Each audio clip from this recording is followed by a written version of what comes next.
Good evening, ladies and gentlemen, and folks all over the globe. This is the Too Many Guys Soccer Show with special host me, Rob, aka Byron Rob, aka Germany Rob, aka World Traveler Rob. And to start the show today, we have Los, recently retired Los. Congratulations, Los. I'm very happy for you on this change of careers. I'm excited for you.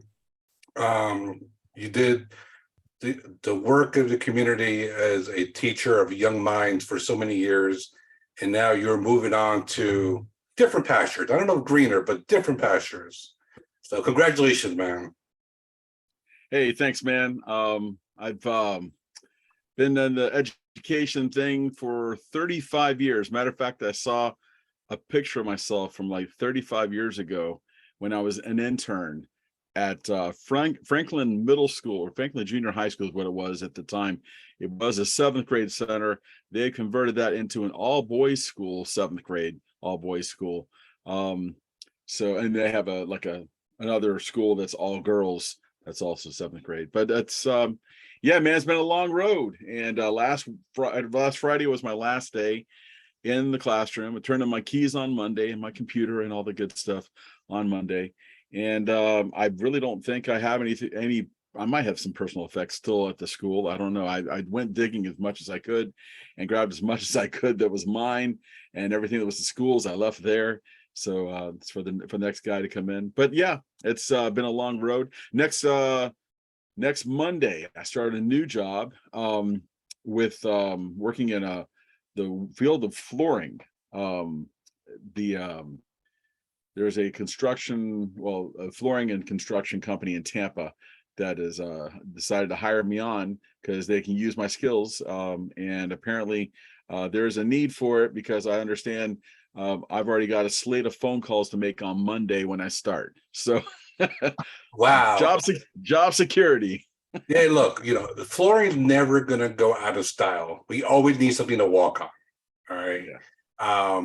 But no, I'm happy for you. It seems like you have a nice segue into your new career, and now because your last day was Friday, and now you got this whole week to watch some Champions League. And today, Los, was an epic day if you're a Spurs fan. My goodness. But before we get to the results, because we're going to talk about it, I need to know, how is my boy Sonny doing? Is he okay? Is he going to make it to the World Cup? That's a great question. We were concerned about that too, because when he got hit in the head and then he came off, he did not look good. And so obviously concussion protocol took place and said, oh, you know what? He's got to come out.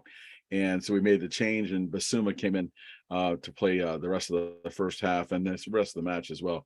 But I don't know what the word is on Sonny. I don't know what the word is on Rodrigo Bentancur, who looks like a hamstring. It's just fatigue. Even at the end of the game, Harry Kane looked like he was gassed. So it's we're walking wounded right now. So I don't know what we've got left for Liverpool on Sunday. That should be interesting. And they won their match today 1-0 in the Champions League. We won ours. So and we won it in dramatic fashion. Yeah, no, it definitely was, and I paid close attention. I have friends of mine who are Spurs fans. Very close. Not just me. Not just you, Los. I'm talking about friends like I see every weekend. I don't go down to Tampa every weekend, but and also there's some players there that I have to pay attention to for obvious reasons. Harry Kane I have to pay attention to because I'm trying to see how he's going to play when the England plays the U.S., right? How is his form? How's he doing? And also obviously because of the rumblings here and there about his contract and potentially Bayern, making a move here for Harry Kane, which I think is still far-fetched, but I can't imagine Harry Kane and Lederhosen. So I and also I pay attention because Pierre Højbjerg played for Bayern. And he bounced around a little bit in EPL. I'm glad he found a home at Spurs. And man, this goal was beautiful, beautiful counter.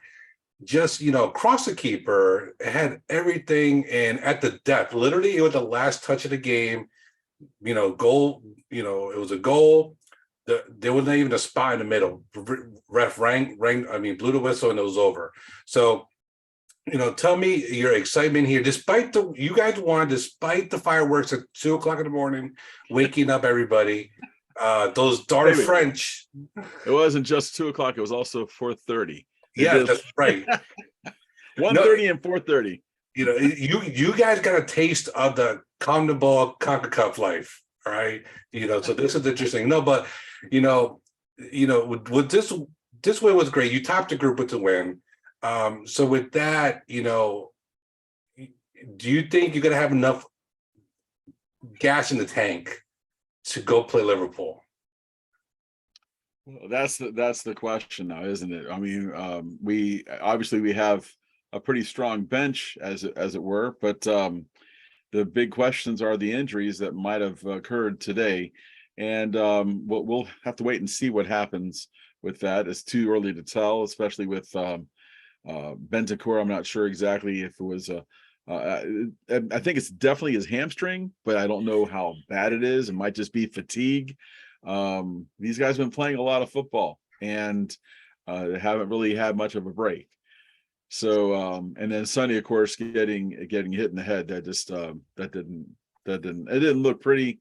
And I was reminded of what happened a few years ago in Champions League when Jan Vertonghen was on our side, went ahead and got hit in the head and came out, was really woozy, but kind of pushed his way back onto the field and should never have gone back on the field. And he ended up collapsing on the field and, in fact, vomiting right on camera on the sideline.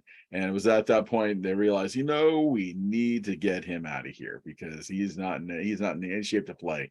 So I was hoping we didn't see anything like that happen with Sonny. They took him off the field before anything else could, I guess, better assess him off the field back in the training room. So we'll find out in the next couple of days how that goes. Conte will probably say something about it in his next press conference. If this was me, because I have tickets to watch South Korea, right? I bought a South Korea shirt because I'm a big fan of Hyun Min Sung, and I say, you know what? Put him on a plane to Doha, put him in the St. Regis, and let him get comfortable in luxury. Give him all the attention, and he needs to come back because South Korea needs him desperately. The one of the things I saw today in the game was Marseille had a lot of the ball, and I noticed. I don't know if this is because like Spurs, I think is a better team than Marseille, and typically the better teams have the ball more, and it seems like Spurs look comfortable not having the ball. It's almost like they'll lull you in, and then the midfield just goes off, and then Harry Kane is just he doesn't look fast, but he is shifty, almost like a Nicolas Sula over the Bundesliga. Big guy, but just has nice top speed. Do you think is this like the way Spurs typically play, or is this the specific game plan to Marseille? And is this like their MO? I think it's a little bit of everything. It certainly has been what the Spurs have done in years past, and in particular when we were playing under Jose Mourinho as our technical director, our coach, where we would essentially let the other team have the ball and go on the quick counter, which was successful many times, but not enough to keep Jose Mourinho at the helm. But it did prove to be successful at times.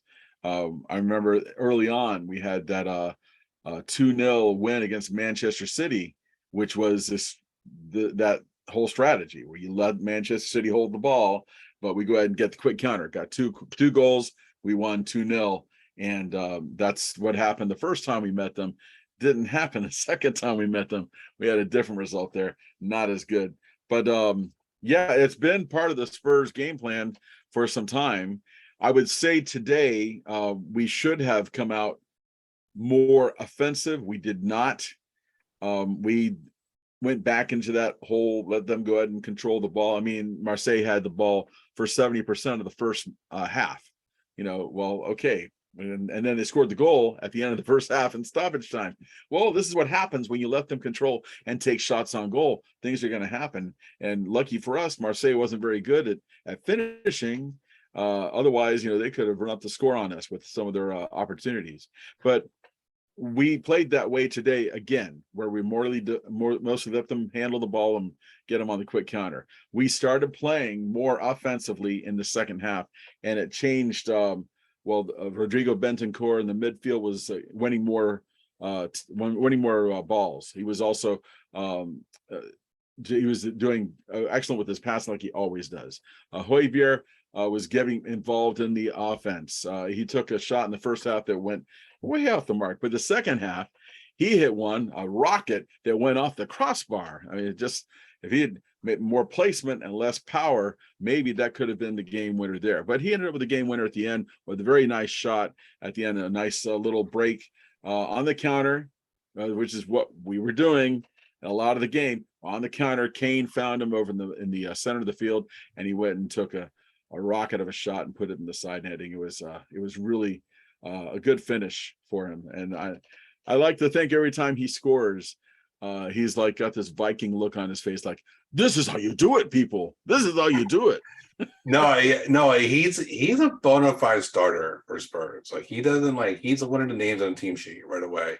And I'm looking forward to seeing what he does at the World Cup with the Danes. It should be fun to see. So you guys finished top of the group. You guys with the one goal. Oh, Los, you got something to say? I'm curious. I did. I got something to say. I mean, we were talking about the top of the group and how the group went, but I got something here for you. Let me see if I still have it here. There it is. Okay, let me see if I can pull this up here on the Zoomy Zoom. Yeah, take it. Oh, you got to enable screen sharing. Hold on a second. I could do that. How crazy was this match? If you haven't seen, go for it now. Try it now. Yeah, if you haven't seen the match, you really should go back and take a look at it. But let me tell you what, this is how crazy it was. Follow from the left to the right. On the left here, you see how it was at the beginning of the match, what the standings were in Group D. In the 39th minute, you can see what we had here in the 45th minute at halftime. You can see Spurs were out of Champions League and heading to Europa. And then as you move along throughout the match, you can go ahead and see the other standings as goals were scored and scores changed. Take a look at the 73rd minute. You can see Frankfurt at the top of the table. Well, they were toward the bottom of the table just like a couple matches ago, and here they are, top of the table. If the scores had held out, and of course they were winning their match against Sporting, and ended up winning their match there. And then by the end of the match, of course, Spurs with that late goal by Højbjerg put us at the top of the table. When I saw this graphic, I'm like, man, that's exactly how this day went. This is incredible. This is incredible. I'll describe it for the podcast only folks. For those on the YouTube, you'll see this graphic is beautiful. But so for those listening with your ears and not your eyes, it's about 7 different intervals. There's the beginning of the game, when there's 0-0, all across the board. Then you got the 39th, the 45th, and the 54th minute. And when those scores in those 2 games happen, Sporting Lisbon are in the top spot. 62nd minute, Spurs are in the top spot along with Sporting number 2.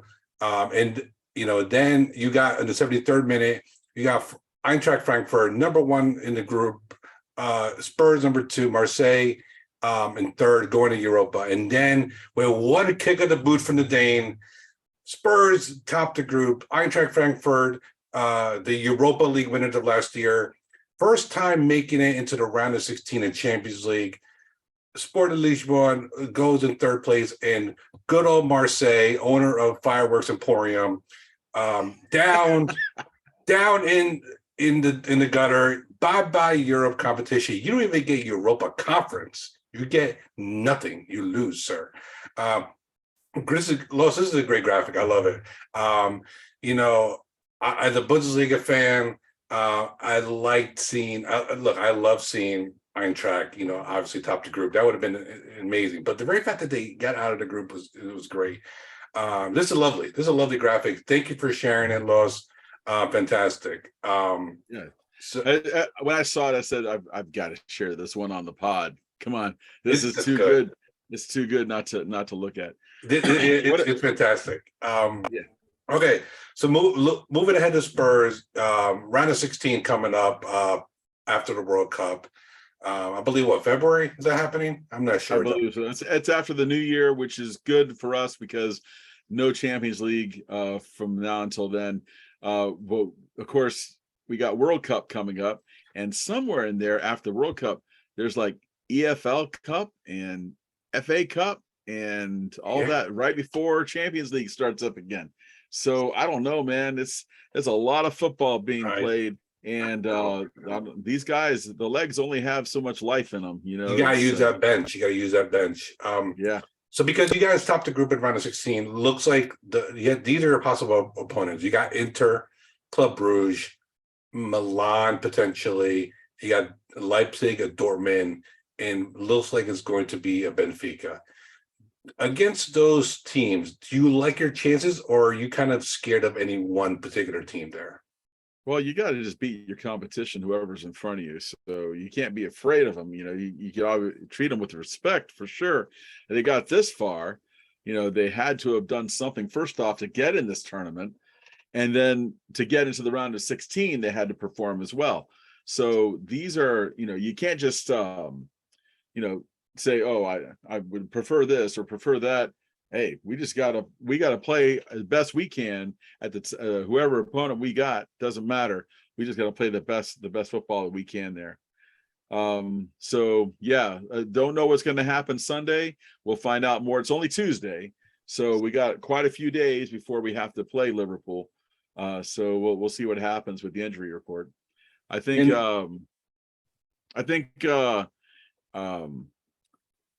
I think that's all really I have to say regarding the game, except what a finish. And if you haven't seen it, you got Paramount Plus. Go ahead and watch the match. The first half, second half, two completely different games.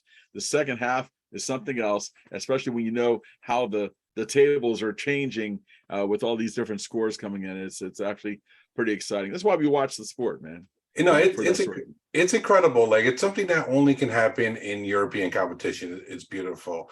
And all right, so you love Spurs, but I know you love this other team because you are a Galactico through and through here. So, and we got to talk about Real. So Real, they drew against Granada, or how you pronounce it? Girona. But here's the thing: they almost won the game.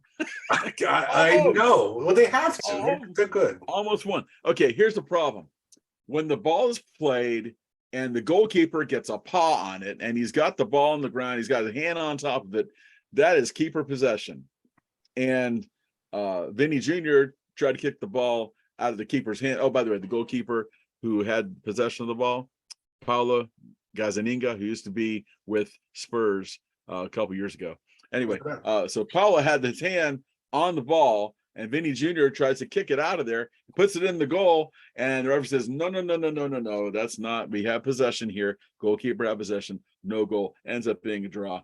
So yeah, but it's one of those Real Madrid efforts that just fell flat. They just couldn't finish.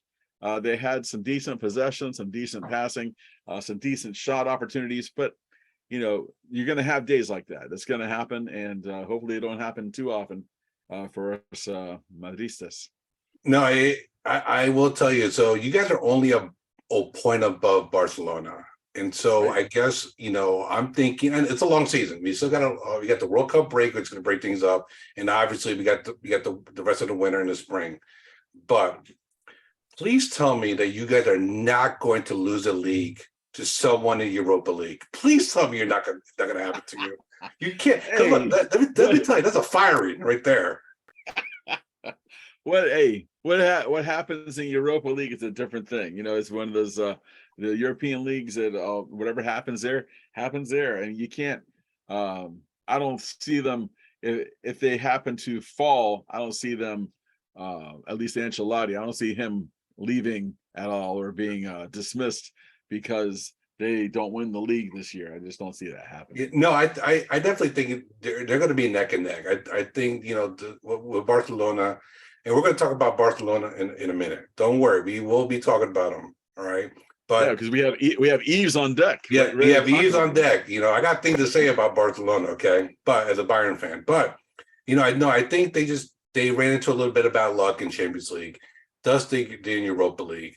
But I think the leagues where they're at, I think Xavi is going to keep them really close to Real. And you know, Real has been there. They're not nervous here.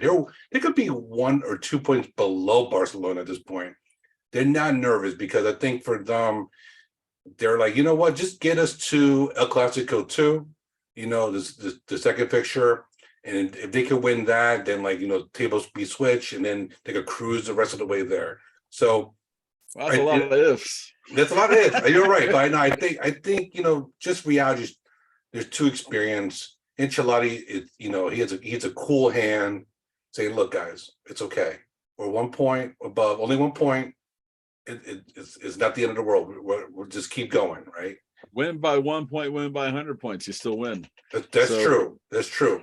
You know, Hey, Los, quick before I head out of here, I did want to give the Coach G Getafe update for the his side that he follows in the La Liga Santander. Getafe won 1-0. That was yesterday. They won against Elche. But Elche, you know, they're struggling. They're bottom of the table. They're 20th. But with the win, Getafe moves themselves up to 14th. So they're no longer down in the relegation area or even close to it. Although everybody's so close together that, you know, we're looking at just a few points separation. So they're still in the bottom half of the table, but they did make some strides to bolster their case to stay up in the Premier League division again. So there we are. For you, Coach G. Well, Los, we and all of Getafe and Coach G down there in the Bayou appreciates it very much so. So, Los, thank you again and congratulations again on your retirement. Good luck in your next career. I'm sure you will do well, and keep Sonny in my prayers, please. Oh, and mine too. Mine too. Thank you so much for the congratulations. I appreciate that. I appreciate the warm wishes. Hopefully this new job will pan out to be, I'm looking forward to it. I really feel like this is a good fit for me. There's a lot of good things, a lot of positives I'm bringing to this company. So hopeful. And of course, I am a little reticent as well in walking away from education because I almost feel like you let the kids down. And then I have to remind myself, you know what, before I got started, the kids were already there. And then after I'm leaving, after I'm gone, they'll still be there and they'll still be coming.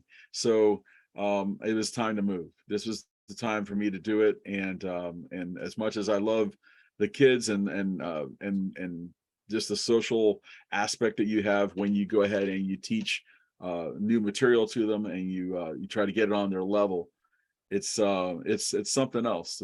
I had a good career. It was a lot of fun. A lot of kids really benefited from my instruction. And well, I don't want to toot my own horn, but a lot of kids are missing me, and those are even students that I had from long ago that are still missing me because they remember what my class was like, and they wanted to go. They would rather be back there than I guess the jobs that they're doing now. Okay. No, definitely. No, Los, you know, we're blessed that we get to see you every day. Well, we get to definitely see you once a week, but definitely hear from you every day. So you definitely make an impact, and I know you make an impact on those kids. So thanks again, man, for everything you do. And thank you for telling us about good old Spurs and those Blancos. I tell you, Blancos. Yeah. Blancos. Well, thank you. Thanks again, Rob. Hey, have a good show. Thank you. See you in the thread. All right. So now we're going to talk about the Europa League contenders. Eves, welcome. Welcome to Europa League. You know, I'm going to give you the floor here because you got things to say. And so you're now in this new competition that you haven't been on since probably Pep was there. But even before Pep, I should say. Third in the group. You win today, but you give up 2 goals as well on the road. Eves, tell us how are you feeling about Barcelona? Are you okay? Do I need to talk you down from the cliff? I mean, life goes on, and this is something that happens in sports, and is very common. I mean, everything in life is just momentum, and sometimes if you don't take advantage of the momentum, or you just like get used too much to the same thing, these kind of things can happen. Mismanagement is a real thing, and in the effects that it has lingering in any kind of business, but especially in the soccer world that is so volatile and so changing. It's very complicated. It's very complicated, but I mean, I understand it, and I already saw this coming. You guys, in the previous opportunities that I've been in the show, you have heard me say things like, there is a lot of work to do. There is a lot of work to do, and trust me, there is. And right now, we're not even in like the beginning of that work, because this is just the coming to the realization, and these kind of negative results have to happen for things to change and for things to improve. There's a couple of things that with Barcelona that I'm very frustrated with, and as I mentioned before, one is the kind of players that they purchase, and and the functions that they try to like fill up. I think that they're not looking smartly to the market, in a sense of if you there are two things. First, the 4-3-3. Let's talk about that. It's an identity that Van Gaal gave to the team, and in a moment it redefined soccer. But at this point, you gotta do something new, or you have to like have your little tweak, or you gotta find a way for this to work. You cannot just buy players that apparently are talented or have renown, or etc., and expecting that it behaves like good old Barcelona. You know what I mean? There is a lot of purchases that have not been conscious, in the sense of trying to fill up functions, and we see that everywhere. And the defense has not been very much renewed, and whenever they do, the players they purchase either don't get as many minutes, or they just simply don't fit into the team's scheme. So there's a point in which you have to wonder, what am I doing wrong here, and try to like actually look for some solutions. You cannot just expect to like throw a little bit of like magic and nostalgia and solve the problems of a club, because it runs deeper than that. It's an economical problem, it's an attitude problem, a style of soccer problem. There are so many different things.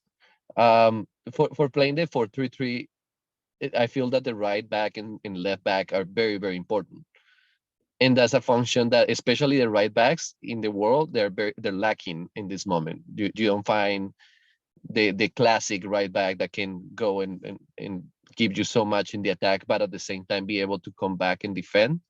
You don't have many guys like that anymore these days, and it's becoming a more scarce and a more scarce position. That's one of the things. And also, yes, you got a player like Lewandowski, and Lewandowski solved in the league, in La Liga. Without him, we wouldn't have won that game. It was literally one of those the goal. I don't know if you guys saw it. It was literally one of those passes, high pass to the center, and it's one of those balls that it's anybody's ball. And you see Lewandowski hitting that with his head, with the back of his head, in between two defenders, and you say that's just pure talent. Let's not try to like call it anything else.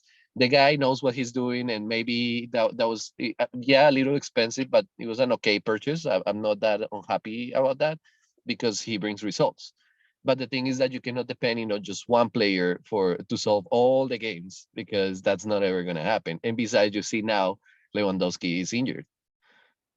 And in a game like today, yes, there was a good volume of goals, but we also, as you said, we gave up 2 goals too. against a team that technically we shouldn't have given that many goals up. And we keep having the defense issue. Ter Stegen has not been the same since his injury, and it's definitely a challenging time. It's a really challenging time, and there is much more challenging times coming ahead because there's not a lot of solutions on site. I think that going to the Europa League is going to be a good thing, especially for the youngsters. We still need the international experience. We still need to play outside of La Liga, and we're definitely not at the level of the Champions League. So instead of like being an embarrassment in the next stage, I prefer something like what is going on right now happening, because at least we're gonna have a chance of obtaining a title. You know what I mean? And regarding La Liga, that's the other thing. I don't think that Real Madrid is always thinking, "Oh my God, Barcelona is almost about to reach us, or they're gonna reach us in points or in goals or whatever." They're just playing their own game. They're playing their own style. They're going for their own goals. That's a thing that Barcelona has lost a lot. Instead of having like the pride of the team, the pride of the club, and aiming to be just the top, they're just trying to like compete with Real Madrid most of the time. And I don't know. I think that that's a very mediocre way to see things, in my opinion. I know that some of you guys might differ, but if you have in mind only one team and one team only, then you suffer against the other little things in La Liga, because you're not concentrated, you're not focused, and there's literally no game in soccer that you win without stepping a foot in the court, in the field. You know what I mean? No game is win before, or everything has to be played on the same time and in the time that is scheduled, and you cannot pretend to be victorious before even stepping a foot on the court, on the field. So I think one of the questions I have is like, is Xavi like kind of immune to being sacked early this season? Like, no matter what he does, like let's just say he doesn't win a league, they get ousted in the round of 16 in Europa League. Are they going to give him the time to kind of like figure this out with his roster or potentially new pieces, or is there starting to be rumblings of potentially him maybe not being ready for this job because of what happened in Champions League? To be honest, I think that is more than him getting sacked. I think that he probably will have to change his team, his support team, because the coaches and the directives that he's using might not be the best. I don't think that he's ready for the job, honestly, but I don't think that they're gonna just do him wrong like that, because it's not gonna look good. You know what I mean? And especially Xavi being such a legend of the team that brought so many glories to the team. I think that is more probable something like they will bring Iniesta along to be like his assistant, or bring some other classics from Barcelona to try to support in the coaching team, more than Xavi getting sacked. But I guess anything can happen, you know. And I think that the new president is not so much like a Bartomeu. That Bartomeu didn't his hand didn't shake to fire people, but at the same time he did a lot of things wrong, you know. And I don't think that the Xavi's issue is an issue of continuity or not. I simply don't. I never believed that his brother was the best aide for him, in my opinion. And I don't believe that a lot of the people that he has been using is the more adequate. And I think that will be a more reasonable solution, like trying to find a better team of coaches instead of just going in and sacking Xavi. No, I think personally, this is my personal opinion. I think Xavi is a legend in the club and is as a player. And then he went out to Qatar to kind of do the coaching thing and kind of learn a little bit. And so I think his legendary his status with the club has bought him time. And I think my only question is there, because obviously now the Europa League is a different story. You guys were counting a little bit on the Champions League money, and now that's not available. You're not going to get Champions League money. You're going to get Europa League money. And now, which by the way, is still lucrative if you could go pretty far. Like Eintracht Frankfurt winning the Europa League made out pretty well. So do you think like, pretty much like come January or even next summer, once some new cash rolls in, pretty much Javi's gonna need to replace some pieces, potentially a PK, a Busquets, and Mhm. some new players, and potentially then he's gonna find his squad. And then do you think that's what he needs to kind of really jumpstart a little bit, kind of playing better football, playing more consistently in Champions League? I think that is a combination of things. Yes, the money it could help, but we need to like get very far back in the Europa League. Hopefully, win it, and maybe the Super Cup also win it, and that will be some extra money. And yes, that will give us the chance to rebuild and do things. But in my experience with Barcelona, I think that they're gonna incline a little bit more for like the nostalgia. Like I know that they're already in talks with Messi for him to come back to the team. I don't know what good that's gonna do, but but it is what it I, is. And I mean, look, I mean, then we're hearing rumors about Messi going to Fort Lauderdale, aka Inter Miami. that's So also true. Yes, we don't know. I mean, I don't even think Messi knows what he wants to do. I mean, and then I think a lot of it is going to depend on how he does at the World Cup, what he feels or whatever. But like you're right. Like this talk about Messi coming back, it's just like dude, let it go. Like build him I a know. I statue, know. put I the feel the number up same. there, and be done with it. Move on. I know, I know. I feel exactly the same. And that's my point with the nostalgia. And it has been a thing that Barcelona keeps doing. Like, look at the coaches that they had had. For example, before Klopp went to direct Liverpool, he went to Barcelona and he offered to work in Barcelona after the deceased um I forgot his name right now. Anyway, the one that died. Oh, Forgot his Tito. name. Yeah, Tito Villanova. Thank you. Yeah. And after Tito deceased, Club was very interested in working in Barcelona, and he offered himself. And who did they bring? They brought another guy, Luis Enrique. He was an ex-Barcelona player, and as coach, he didn't have like a good trajectory. You know what I mean? Whereas the club came from taking a team like Bayern, like Borussia Dortmund, that is one of the best one of the best teams in purchasing players. They buy them very cheap and they sell them very expensive. Like for example, Owen Bayern, they bought him, I believe, for something like 10 million, 12 million, and they ended up selling him for 89. And then And Belly too. Dembele, for example. So yeah, they it was he will be he would have been a better coach for Barcelona, but I think that what they didn't like is that he would have changed the scheme, the tactic scheme, and they didn't like that. So these kind of situations just need to get over it and just let it go. I mean, I get it. You refine soccer in a moment and you change so many things, but a lot of that change came from working with the youngsters and working hard with the youngsters. But you cannot just fill a team with youngsters in international competitions.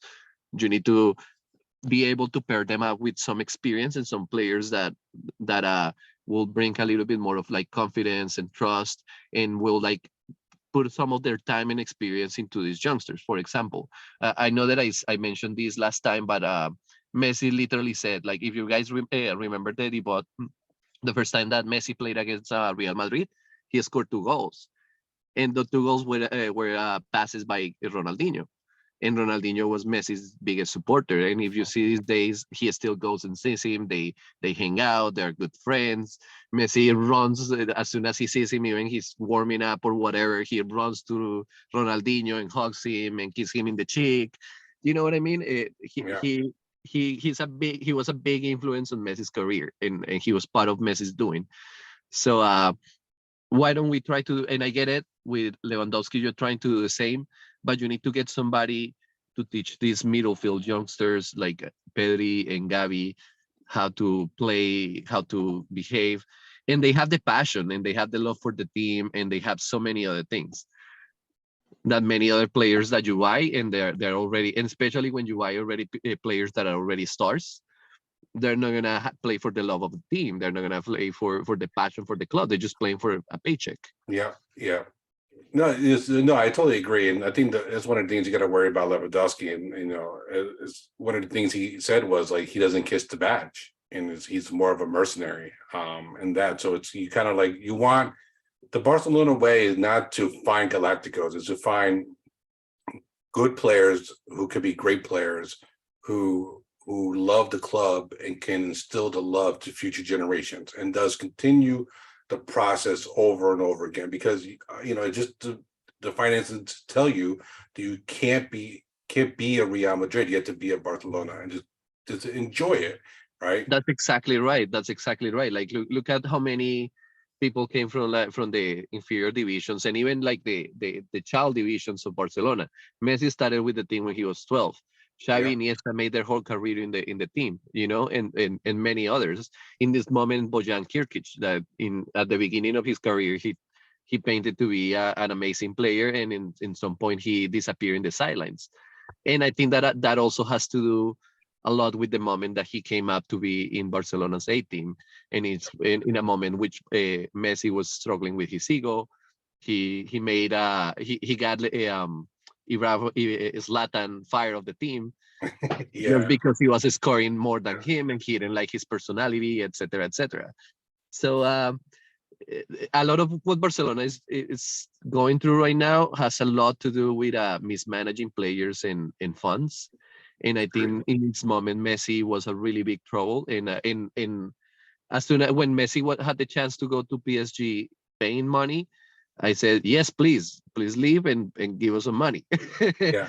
But then he convinced the board to stay, and he stayed one more season, and he left when he was free, doing further damage to the club instead of like solidifying it. So a lot of personal interests have been happening in Barcelona, and in my honest opinion, and I know that is very unpopular, but I know that Pep knew that this was going on and this was happening, and that's the main reason why he left Barcelona.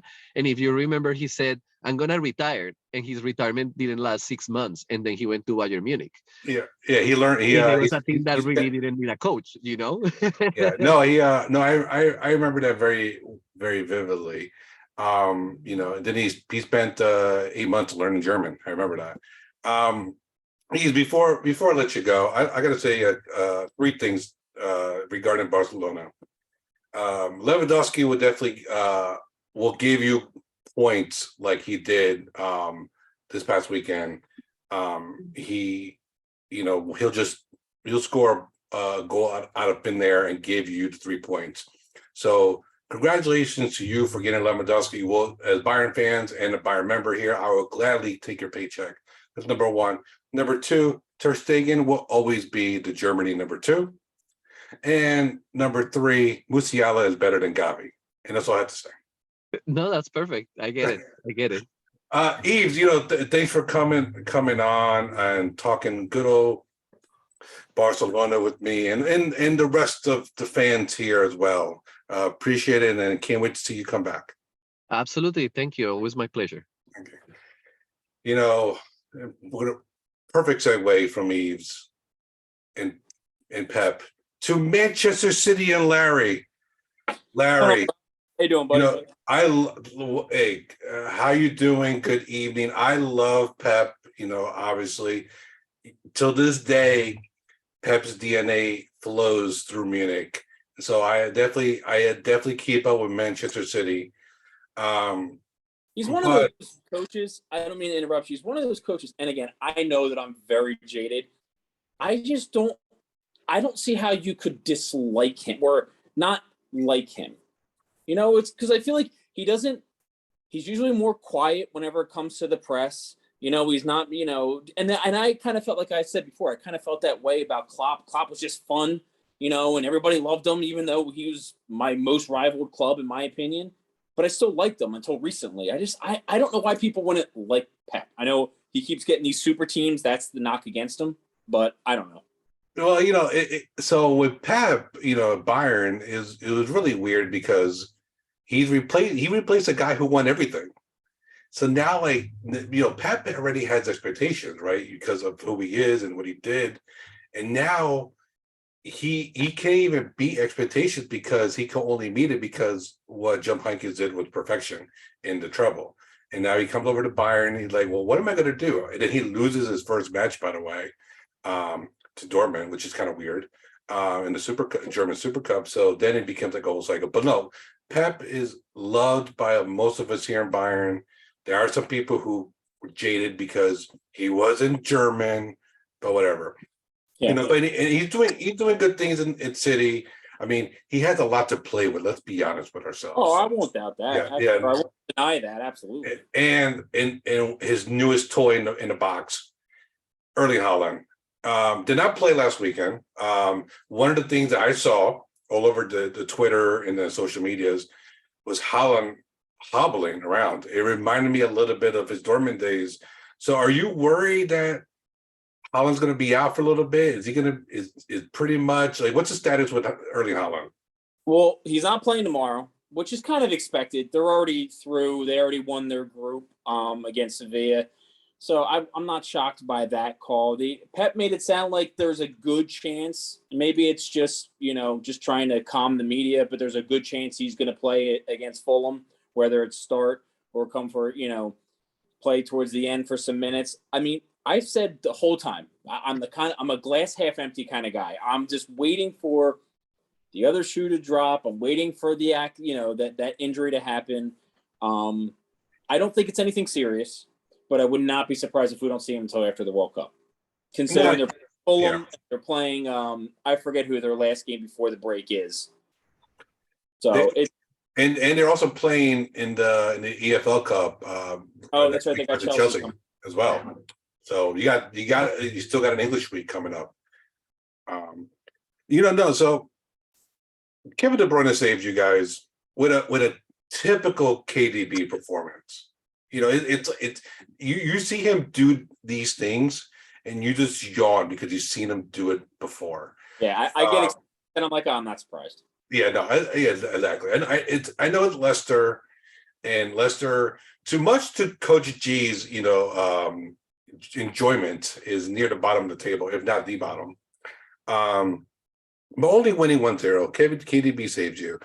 But I will tell you, as a guy who follows Fulham for the obvious Full America reasons, and Anthony Robinson and Tim Ream, do you guys think that you guys can pull it off here versus Fulham? I mean, if they're spunky, Tim Ream. I don't think it's a walk in the park. Like Fulham, when they were back up to a couple years ago, they were never a walk in the park. We've had conversations where we're like, they're the best bad team in the league because they weren't getting blown out. They just weren't scoring goals, and now they're now with Mitrovic, they're scoring goals. So I don't think it's a walk in the park.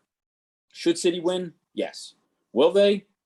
Who knows? I never know. It's they're due to have their little slide, but they can't really afford it with the way Arsenal's playing right now. I know it's really Arsenal's been it's been a surprise team for me, and I know they shouldn't be because I didn't think they would be up this early in the kind of their movement here with the youth, but they've been impressive.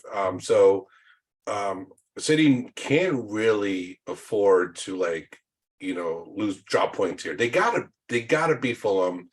Even a draw is not good enough, I think. But you're right. I think Fulham is one of these teams that can get a goal and then just draw you out, and then you lose 2 points, which is not that good.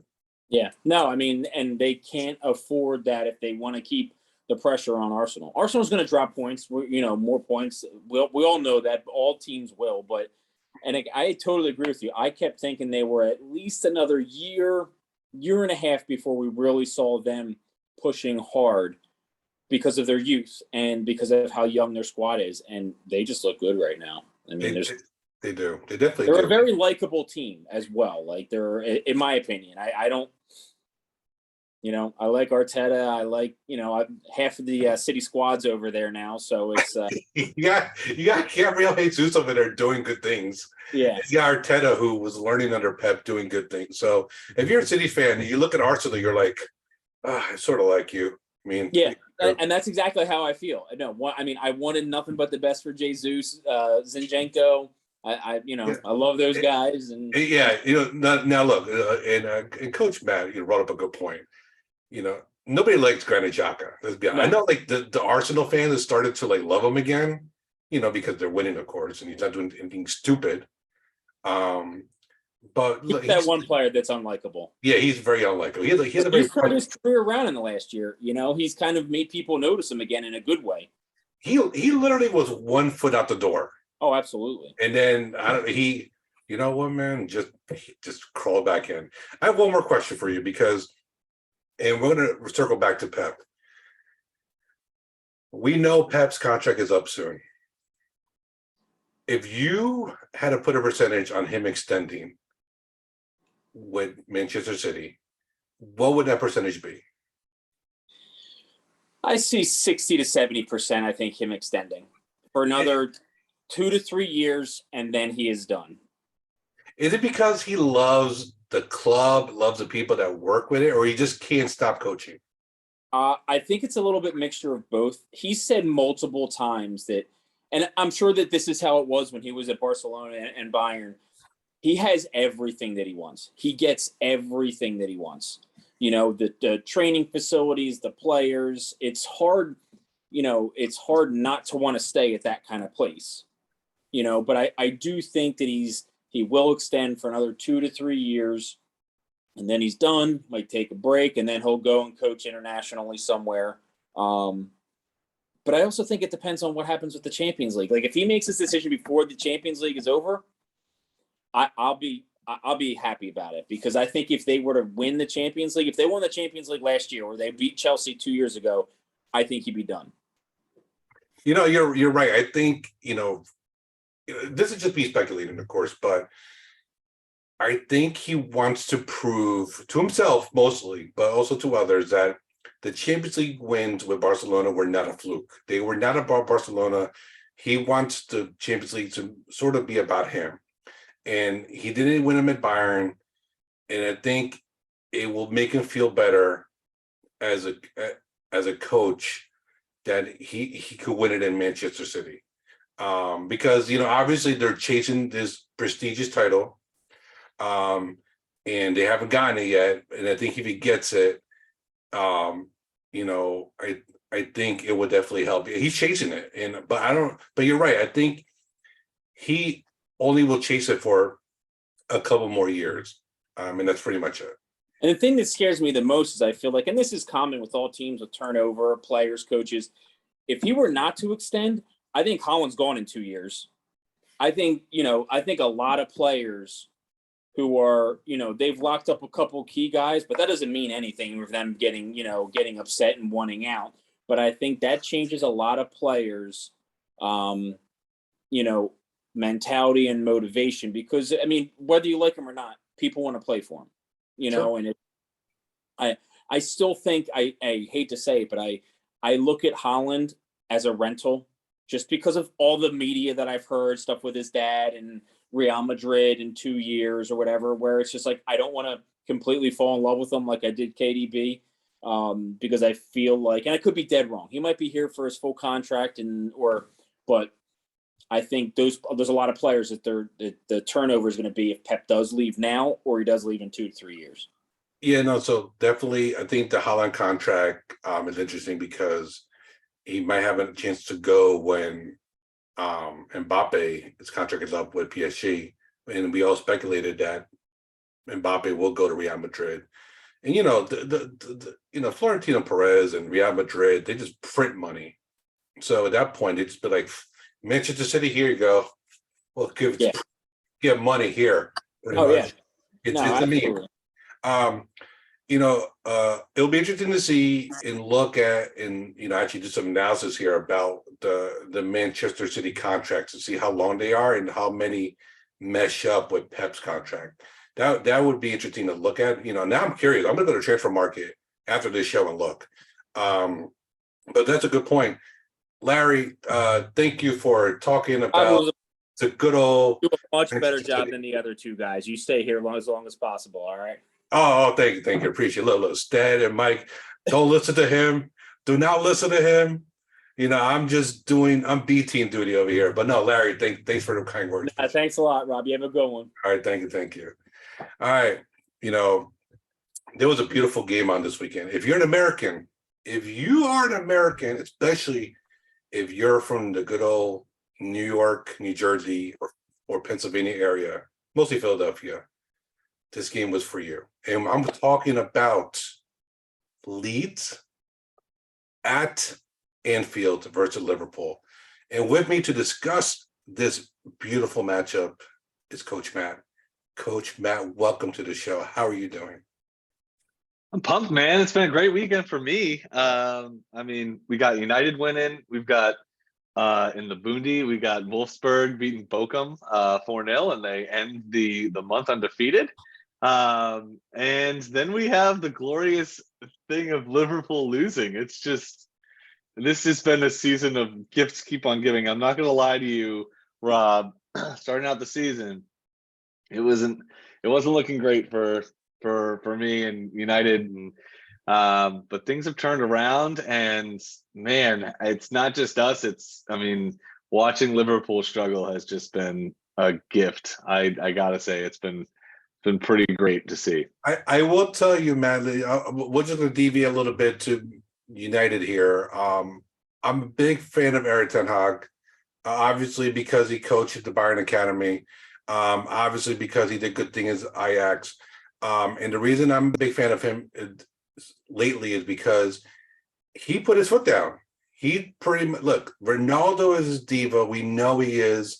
He's going to, and Coach Parcells in NFL football says, look, star players are treated differently, right? For obvious reasons. But Ten Hag said, no, I'm not going to lose a locker room or the respect of the players. What Ronaldo did by walking off the pitch was disrespectful. And he did something about it. He could have just ignored it because it's Ronaldo, but he said no. And I think a big part of that helped the current form of United. I think definitely the players rallied around him and said, you know what? I got to respect the gaffer. He did something. I got to listen to him. He's the man in charge. I will do it. And they're playing as such. Yeah, I love it too. I mean, yeah, like you said, I mean, Parcells, I love Parcells. I'm a Giants fan, so of course. But I think there's always star players get special treatment, yes, but to a point. And I think Ronaldo got a lot of benefit from the doubt for certain things, and obviously he has the resume to fall back on. But we have to be honest, he has not been great this year, and I think a lot of that is self-inflicted. I mean, he didn't show up for. I mean, we all know the story. We don't have to bring it up. He tried to leave, and no one really wanted him. And Ten Hag took him back and was like, "Look, I have a place for you.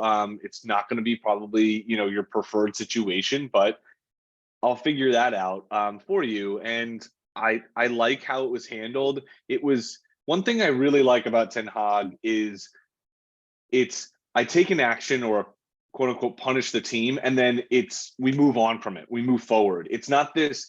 I feel like with past coaches, with Jose or even Van Gaal, it would be like this thing that would just like linger of like, this guy is banished to the reserves and what's going to happen with him, we don't know. And it was just this long, it would be this long ordeal. I loved how Ten Hag was like, okay, you know what? For the next day or two, you're training with the U21s. You're out of the squad against Chelsea, and we're going to move on from it. And what did Ronaldo do? To his credit, he came back. He went back into training. He's training with the first team. And, I mean, he's lucky that Martial is hurt and not being able to play, but he came back into the team. And is he playing great? No, but at least Ten Hag provided him an opportunity to work himself back into the team and not create a situation where there's all these question marks and drama can be pulled out by the press. I just loved how he's handled every disciplinary type of thing, or even how he's adapted his own tactics after, essentially losing our first two games. Ten Hag is he's an utter dream so far. I absolutely love him. And look, not only have you guys started doing pretty darn decent in the Premier League, you guys are currently in a Europa League spot. You guys are challenging. You're not too far away from being middle of that Champions League group over there, in the top four. But what's really helping you guys as well is Liverpool has been just been awful. So we got to talk about this game. So, yeah. Jurgen Klopp has been on a kind of a little bit on a me mission, complaining about everything. He doesn't have the players. He needs players. Fenway's not sports is not spending the money. He's talking about the English weeks. I'm sorry, there's 20 teams here, and you got 3 domestic competitions. It's not Germany anymore. It used to, right? Yeah. And then, so he's complaining. And then on the flip side, you have a Leeds team, Leeds United, who has an American coach who's lasted longer than Bob Bradley over at Swansea. They started off well, that big win versus Chelsea was great. And then ever since then, it's been kind of a steady, and we to the point where we're starting to question whether Jesse's going to survive before the World Cup break. And what does he do? He goes out there, and him and his squad beat Liverpool at Anfield 2-1. At Anfield. At Anfield, just first time in I don't know how long. It's been decades. And the one thing, and the one thing I saw from this game is this team plays for Jesse Marsch, and I think a lot of it has to do with he kept them up. He didn't change too much from the Bielsa, just tinkered a little bit, just enough to keep them up. And I think him keeping them up, and then obviously that win versus Chelsea, the team bought in. And credit to the players, and to Adams, obviously, to Aronson, even Jack Harrison, and Bamford, even to those folks, they kept moving, and it's been impressive. I am shocked by this win. You're giddy with enjoyment for this win, obviously. So watching this game, did you see something in Liverpool? Is this like their start of their downfall, or was this just a hiccup? What is it about this Liverpool team? I think, I mean, personally, I do want to just sidetrack. I want to say that while it's really hard because it's Leeds, I do put it on the side because I love Jesse Marsch as a coach. Like I've seen, locker room stuff of him, footage of him. I have, some sources that tell me of what he was like when he was at RBNY. Like I love him a lot. And so I do put the Leeds rivalry on the side because I absolutely love Jesse Marsch. And seeing at the end of that game, Jack Harrison, Tyler Adams, different players coming up to him and grabbing him and hugging him, like they love him. They love Jesse Marsch, which is just great to see. It's not like I even because of United's issues and difficulties, with their own management over the last 10 years or so, or about 7 or 8. You wouldn't even see that when the manager was on the hot seat. They'd get a big win and you'd see players celebrate, but it was mostly more about they felt the pressure was on them to perform. You saw it a little bit with Ole, but not with Jose, not with Van Gaal, or David Moyes. You didn't see their players going over after a big win and just hugging and shaking, their coach and really, really happy. You didn't see that. But to move on to your point about Liverpool, I think it's several factors. I think they are not strong at the back as they used to be. I think as a coach, you're always told your spine is what makes your team live or die. Okay. And that starts with your center backs. Okay. Victor van Dijk is not at the same level as he's been in the past years. I don't know if I'm guessing that he did have a major knee surgery. He did look fine last year coming off of it, but I think that we're starting to see with a lot of players, and it brings me to my second point. There's the toll of games. I do understand. I don't think it's, yes, I understand you have 3 cup competitions and that's England. I'm not talking about that. I'm talking about the amount of games these players have been playing in the last 2.5 years. It's starting to catch up to every single team, every single league. We need to take a break. We actually need a long break from internationals or whatever we can do to just pause that. I think Van Dijk is getting worn out and he's actually in danger of permanently kind of going down a downturn because he's just going to get run to the ground. I think Mane, and you'll love this, I think Mane is the biggest reason. Like, he is a massive loss for Liverpool.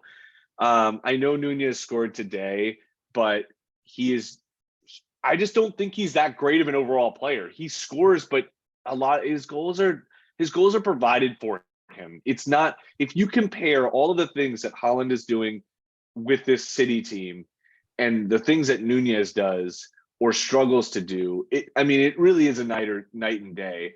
I think almost any striker would at least be able to get a few goals, like similar to what Nunez is getting for Liverpool, and you put anyone in there.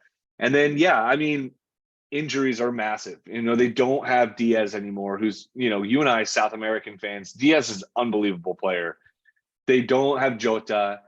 They're relying on Bobby Firmino, who, like, yes, he works hard, but he's very inconsistent in terms of, his goal production. And then you have a massive drop off in the midfield if they don't have their starters in there. The other Matt was talking about, he's not a huge fan of Jones. Elliott's still really young. Carvalho's still really young. Thiago's good. Thiago's good, but I think that announcers really overlaud him a lot. And then you have Milner and Henderson, who you have to kind of load manage a lot now. I think the team is going through a lot of issues, and I think that there is definitely a worthy call to, like, push the panic button a little bit, because their depth is not what we thought it was, in my opinion. I'd love to know your thoughts.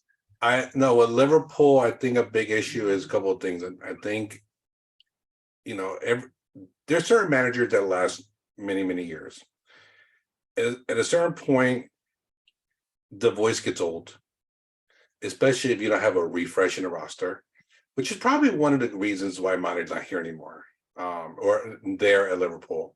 He's here in my heart as a Bayern fan. But no, they needed to refresh the roster. So obviously Nunez coming in is good, but I think they have some youngsters as well. But I think that midfield's, has heard his voice constantly. They're run down. They just need a big refresh in the midfield. I mean, Keita's supposed to be that player, but not really, Can't say fit. No, I can't say fit. I mean, they don't have anyone up there to do the hold-up play that has talent.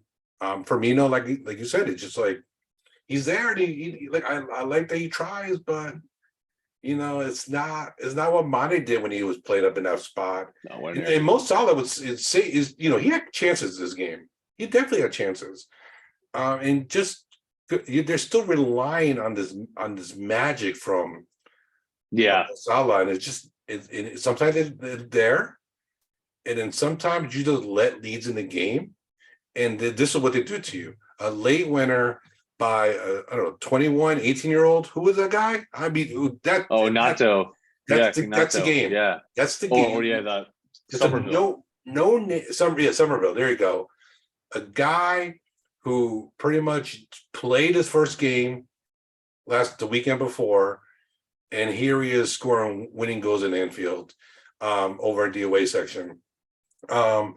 Just fantastic. And then the one thing I saw, and I think also because Jesse Marsch knew, they run the bejesus after the ball. Like Brendan Eriksson doesn't quit.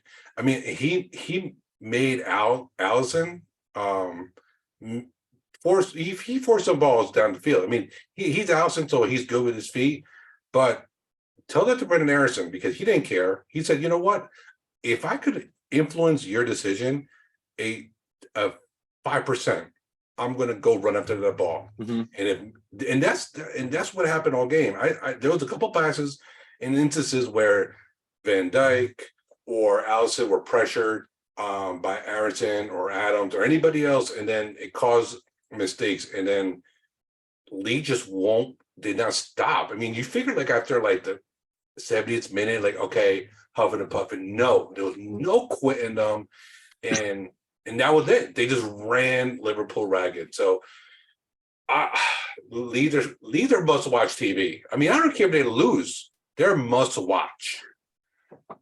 From an American, yeah, I mean, absolutely. You want to see what they're doing. I will say this though, like the fact that Bielsa, Bielsa made those guys some of the fit. I mean, Marsh, I think, was hit like probably inheriting one of the fittest in terms of stamina teams in the entire Premier League. So that does definitely help. But yeah, I mean, I do like that Marsh built upon that and didn't say, okay, you know what, we're going to sit back a little bit, try to be a little bit more conservative, because I mean, that's basically what got Bielsa fired, was that he was like, I don't care, I'm going on gung ho, and if we lose 5-3, then like we lose 5-3, but like I think we can outscore them, or we can pressure them into mistakes. And a lot of other coaches would say, you know what, we're too like loose at the back. Let's just slow things down and try to park the bus a bit. But he didn't. He knew that that's not the type of his players. And also, mind you, Leeds is probably doing this without their best player since promotion, which is Calvin Phillips, who left for City, who's riding the bench all the time now. I mean, that guy to me is way too. I mean, City didn't even need him. Like, they don't. And for him to leave was just a bad, strange decision. Same thing with Dan James. Like, I really don't understand why he left Leeds either. Because I mean, maybe he didn't want to be a rotation player, but again, he's on the bench for Fulham now. So I don't understand why they left. Yeah. What he's doing with the Americans, what he's doing with the players at his disposal. Bamford is having an awful year. Like, I mean, that touch where the ball was played into him. And I thought Leeds had missed their opportunity right there. I mean, that is the easiest chance you're going to get in a long time, where it's not, a bang bang play.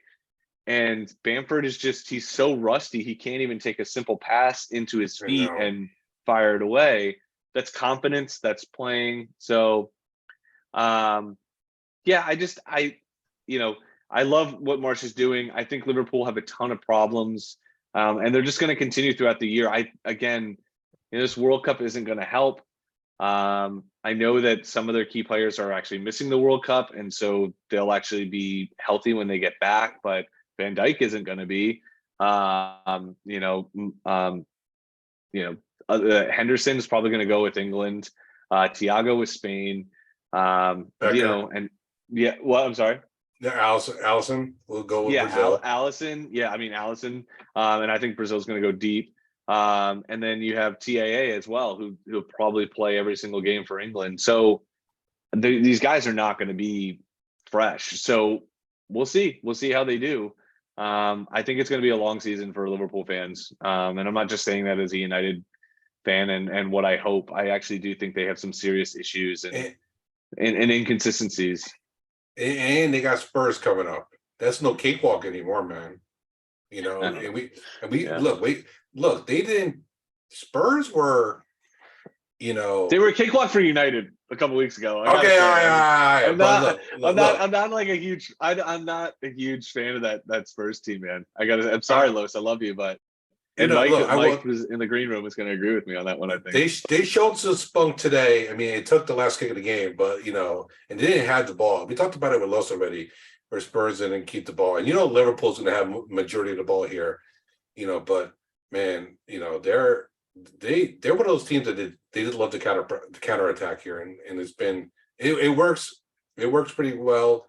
It worked today, thank goodness for them. But man, look, Liverpool losing 3 out of 5. Spurs coming up. That should be interesting. You got Leeds, have Bournemouth, who are just above them, coming up this past big game. Very big game. That's a big game for them. Marsh needs the 3 points there. I believe is in Ellen Road. So I think Marsh, because of this victory, survives the World Cup break. Thank goodness, as an American, I love Jesse Marsh, especially the New York Red Bulls fan. But also, look, he needs a center back and he needs a striker. You give him those 2 things, he good. You know what? Bring up Josh Sargent. Bring him up there. Let him run. No, don't do Sargent, man. I don't want Sargent there. I'm sorry. I mean, I'd rather Pithawk or someone else. If we have to do an American, I'd rather. Can Pithawk run? That's what we want to know. Can he? Is the track meet over Leeds? Oh, that's true. That's a good point. Yeah. I don't know. But yeah, just to tie a little bow on it, I do hope Marsh stays and he does well. And maybe we can send him some other Americans because I feel like Marsh is the only one getting some consistent performances out of American players. And maybe we'll tie this up for next week, but a lot of the Americans abroad are not looking that great right now, very bang average. So I know, but we'll definitely talk about it. It's definitely a conversation to have. There are a couple, but the ones that we want to perform are kind of doing, Mhm. So, Yeah. Coach Matt, I know you rep United. I know you want to dog on Liverpool. Thank you for coming on and dogging Yeah. Liverpool and propping up Leeds with me. Appreciate it, man. Yeah. All right. Okay. Yeah. Love you guys. I'll see you later. Mike, take down Spurs for me while I'm gone. All right, buddy. Yo, See you wait, Coach Matt, before you go, because you said Okay. Josh Sargent. I'm the lower league guy, right? And Josh Yes. Sargent's on Norwich. So why not Josh Sargent? I don't think his play style fits the Premier League very well. I don't think he's there in terms of his development. And if I'm speaking from a developmental coach, I think that he's kind of ruined his own development. He needs some consistency in like a league. Like he should have stayed in the Bundy, in my opinion.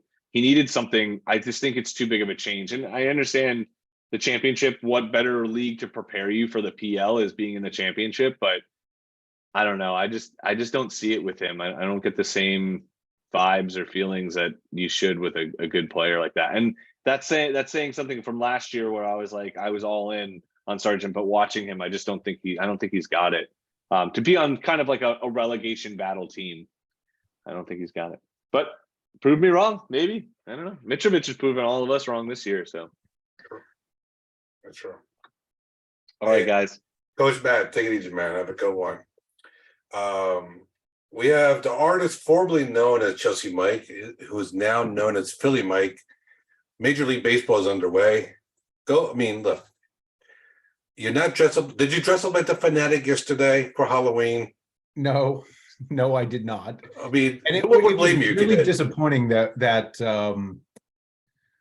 the baseball game was canceled yesterday because I've got my jersey, right? I've got my hat, which actually I didn't bring up here, but I have my classic 1923 Phillies hat because as a history major, I always have a vintage Phillies hat.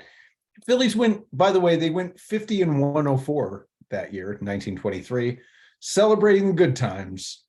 The Roaring 20s. Yeah. Man. But 100 years later, Bryce Harper's at bat. The Phillies just hit back-to-back home runs. The Eagles are undefeated. My boys, the only team, by the way, on this list, who I've ever been a season ticket holder of is this one right here. And we're in the MLS Cup Finals, man. Everything's great. I've had a very good weekend. Yeah, no, we're going to talk about the Union in a little bit. But first, we'll start with the appetizer, and that's Chelsea. What happened? What happened here? To explain to us, who know Chelsea as this team, for winning titles, winning Champions League, having an American on the roster, and then they lay a stinker last weekend. Tell us what happened? It's pretty simple. They just Graham Potter went back to his old house and decided to be very experimental. And the experiment just straight up didn't work. He played Christian Pulisic and Raheem Sterling as his wing backs in a formation that clearly didn't work, because what I saw in the first half of that game was just where your wing backs would be, like filling in the back. That's exactly where they were putting the ball. That's exactly where Brighton were putting the ball. was between the sideline and the central defenders, because Pulisic and Raheem Sterling are not defenders. They were not equipped to be there. Brighton saw that and very quickly exploited it repeatedly, and just frankly pretty much embarrassed Chelsea. There was not really, like, you can't even really say, well, what good can you take away? There was nothing good for Chelsea. It was a bad game plan. It was bad execution. It was just a really bad game.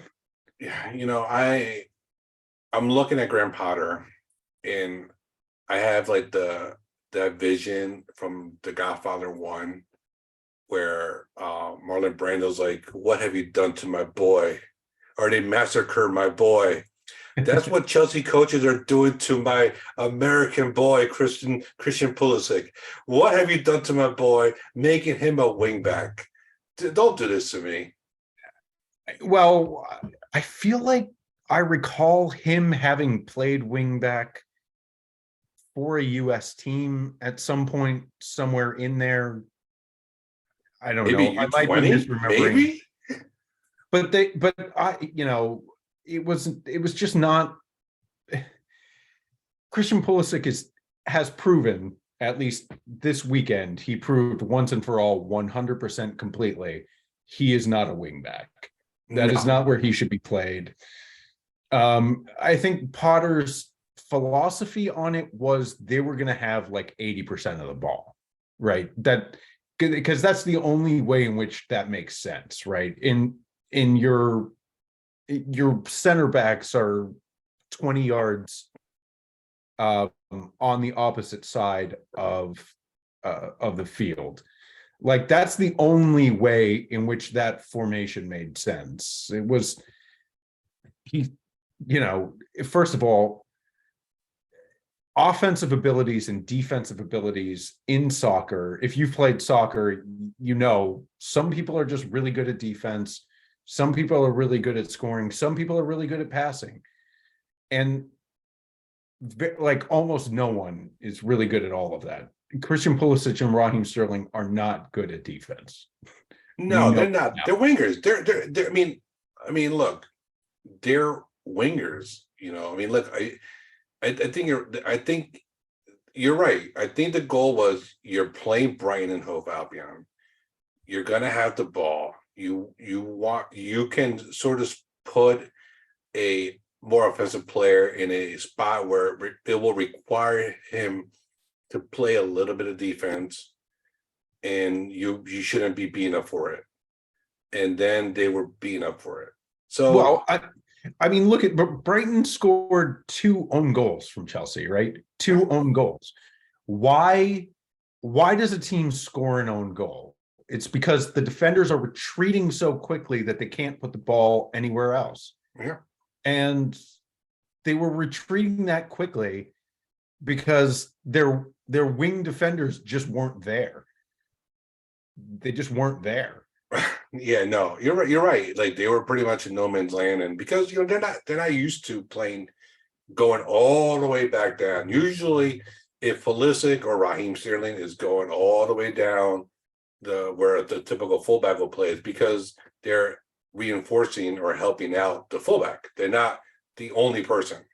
Oh yeah, I mean, the guys who usually do that for Chelsea, the Reece James, the Cucurella, the Ben Chilwells, they know their job is 90 yards each way, right? Like, they've got to be there for all 90 yards.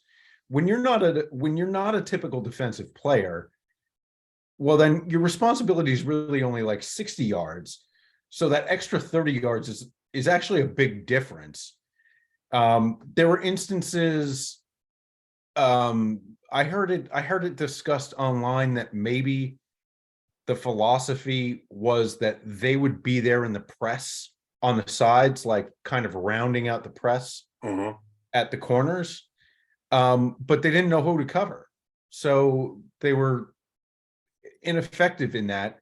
And then they couldn't get back the 90 yards because they're not really box to box players. They're supposed to be, but forward wings typically are not, but they just they didn't do their jobs, pretty much is what it boils down to. It was not well thought out. It was I will give Graham Potter this defense. Looking at Chelsea's schedule upcoming, there was no other chance to play around with anything. There's no like Chelsea don't get a let up now until the international break. And You're right. No, you're right, because you got Arsenal coming up. Number top one, of the league. top of the league. All right, EFL Cup, you got City midweek. Yeah. Nice draw, right? Third round, our first match in the EFL Cup. We draw Man City as Yeah. opposed to Who has won this Liverpool. trophy, as well. So they're experiencing this tournament, well, somewhat. Then you got Newcastle, who, I mean, look, I didn't expect them to play this way. I mean, I thought they were, with their Saudi oil money, I thought they were going to drown kind of in the lower mid tables, and nope, that's not them. They're doing stuff. I mean, they're in a Champions League spot. It's an incredible from Newcastle. So that's going to be a tough game too. So with that being said, is Graham Potter ready for this job, or is he in over his head here? I mean, the verdict's out, right? There's no 100% answer at this point, right? Because he's shown some very good signs, right? In the Champions League, they needed to beat Milan twice, and they beat Milan twice. The game against Man U, they looked a little bit outmatched, but they held it together and pulled off a draw. He's had successes, but he's had failures. Drawing with Brentford, not good. Losing 4-1 to Brighton, his old squad, who, in fairness to him, no one's going to know him better than Brighton. This is true. It's true. Yeah, I mean, again, the judgment's out. To me, if they lose to City in the Carabao Cup, whatever, I mean, the Carabao Cup is that cup that you get when you're not getting other cups. But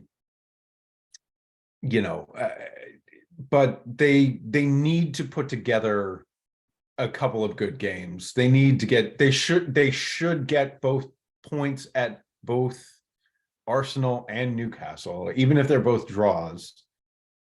But these are two teams who are above them in the standings, so they need results. This is how you get back up, and if you beat the teams that are above you. Yeah, I think the Arsenal games will be tough for them, but I definitely think the Newcastle game is winnable. I think 3 points are doable there, and I think if that happens, if you get a draw against Arsenal and you get 3 points in Newcastle, I think all is forgiven.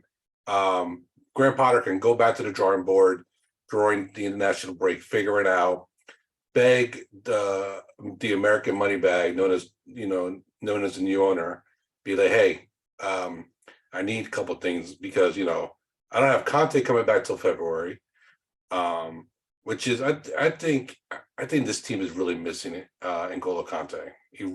I think a midfield with N'Golo Conte,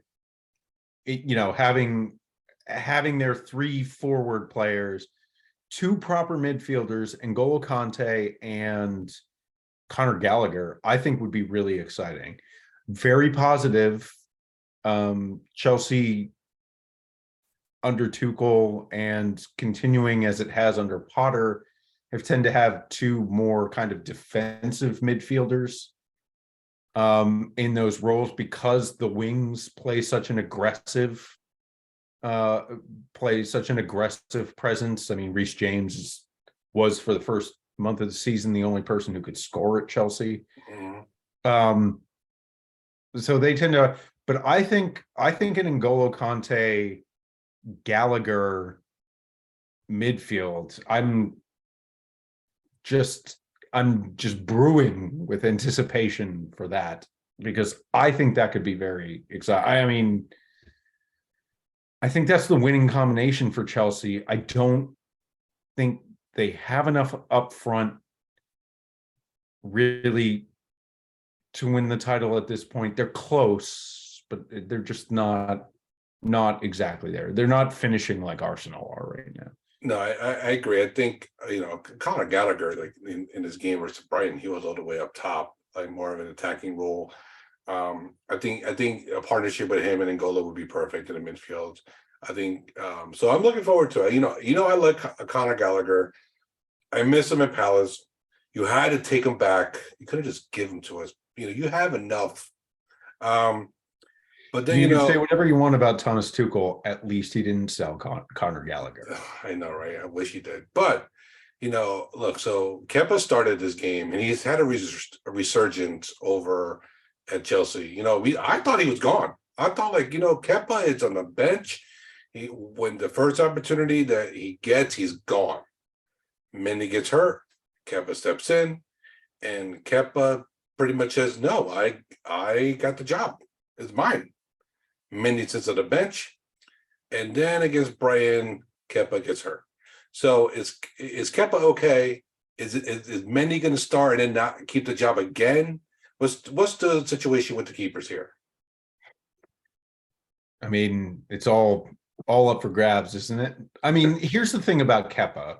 Kepa signed the most expensive contract ever in the history of goaltenders. So if you're not the best goaltender ever, and he's coming in as a replacement for Thibaut Courtois, right? Who's very good, remains very good, has always been very good.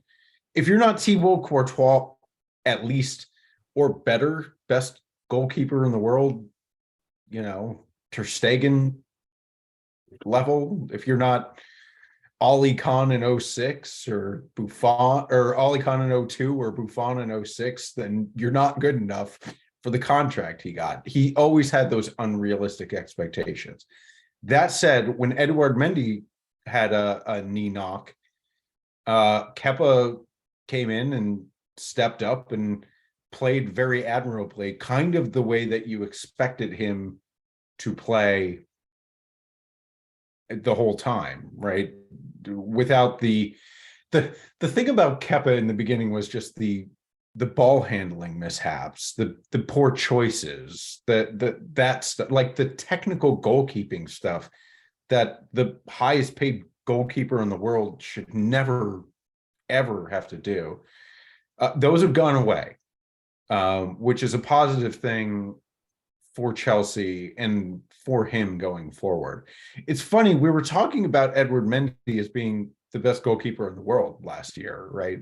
I remember that. I remember. And he was. This season, maybe owing to an injury, he just wasn't. Kepa came in and was just straight up better. And I understand why Potter was playing him. I don't know about the injury, but it's a good predicament for Chelsea if they have two well above average goalkeepers. Like, at least that's not a consideration. To me, I lived through Kepa the early years, and Mendy is more consistent. But we'll see. Potter has seemed to like Kepa, and that could be for better or worse, but we'll see. I still like Mendy as a goalkeeper. It should be interesting. I think Mendy has won titles. He's hoisted trophies as a starting keeper. So naturally, you think it's his job. And now that, Kepa's hurt, now you have an excuse to go back to Mendy. And then if he does well again, then it's his job forever until he gets hurt again or whatever. So no, I agree. I think because you've had more success with Mendy than with Kepa, and not, obviously just forgetting this season. You're longing for trophies, and Mendy seems like he's done the job. So I totally agree. I feel you out. Not only do we have that calamity of a game with Chelsea and Brighton this weekend, but Philadelphia had a really interesting sports weekend. Obviously, the Phillies are in the World Series. They're playing in the World Series now. Okay, and They're up 7-0, by the up way. 7-0. It's Tuesday night and they're up 7-0. So Philly Mike is pumped. The Eagles, are undefeated. And it's Donovan McNabb jersey. Donovan right here, McNabb, commemorating the undefeated nature of the Eagles season so far. Yeah. Yeah, the guy who threw up in the Super Bowl, and Terrell Owens berated him. Yeah, that guy. And then as the newscaster would say, or I'm sorry, as the NFL Network guy, Anthony Siciliano said, some team called the Philadelphia Union play this weekend. And look, I have a thing against the Union because they play in this crappy stadium known as Chester. We're rivals. We're you like the rivals. Red Bulls, I like the Union. Yes, You're we're our biggest rivals. rival. We used to go to your stadium before we had a team and chant about how we had the same number of championships. I know, yes. Yeah, we're right. Yeah, we don't like it. You guys burned a paper mache Red Bull when we were there this season. So yeah, no, we have some beef, right? But look, they play today. I mean, not today, this past weekend, the Eastern Conference Finals versus some team that plays in 3 different or 4 different stadiums that's owned by a baseball team in Oil State, known as New York City FC or NYC FC. The Union won 3-1. And they're going to the MLS Cup Finals in LA against LAFC. Mike, you must be pumped. The Sons of Ben are chanting all the way to LAX here. Do you guys think you have a chance to beat LAFC on the road in LA? Well, I mean, first of all, Philadelphia is on top of the sports universe right now. We can beat everybody. Of course, we're going to beat LAFC. Yes. So here's the thing. I'll lay out some empirical evidence for why in just a second. But I do want to talk about the game this weekend, right? Because Philly went down to NYCFC 1-0 to start out the second half. And it felt like last year, right? So last year, I was fortunate enough to be able to go to the Eastern Conference Final and witness us losing to NYCFC. Now, the Union were just wrecked with COVID. I mean, I think I remember that. I remember that very well. I'm pretty sure I was asked in the parking lot if I could play goalkeeper, and I was like, I haven't since high school. And they were like, you're still the most qualified person around to be our backup. But no, but I got that old sinking feeling when NYCFC went up 1-0. Fortunately, the Union responded relatively quickly, got the crowd back into it, got everything going again, and eventually won the game. But there was a while there where I had that, are we not going to beat NYCFC again in the Eastern Conference Finals when we should have last year. We were a better team than NYCFC last year. We're a better team than NYCFC this year, and they lost their coach and their best player. I mean, we can't lose to them, and they really brought on a surge in the last half an hour. I mean, it was electrifying. It was electrifying for that to be happening at the same time as the World Series too. So, but here's why they're going to beat LAFC. This is my empirical evidence laid out very basically. It's almost like basic math games. Like, sure, I could use like logarithmic functions and whatever, but no, let's just do simple math. Simple math. Philly and LA tied 2-2 in LA earlier this year. Since then, Philly has been better, LA has been worse. Philly's going to win. They were equal. Mhm. Philly has been better, LA has been worse. Seems pretty easy to me, Rob. Why don't we just let's just get a couple $100 million together and bet it all on the game, because it all just makes so much sense. Yeah, no, this is going to be a good game. You know, it's been a while since the top seeds in both the East and the West have met in the MLS Cup final. So because of that, you're going to get two top teams, and two teams coming from two different philosophies. You have LAFC, who have used DP money to buy young South Americans. And then they obviously splash the cash to get Gareth Bale, who might not play, by the way. He was on the bench last week, but Yeah, he didn't play. Yeah, he's been iffy. You know, he wants to save himself for the World Cup because the big bad Americans are coming.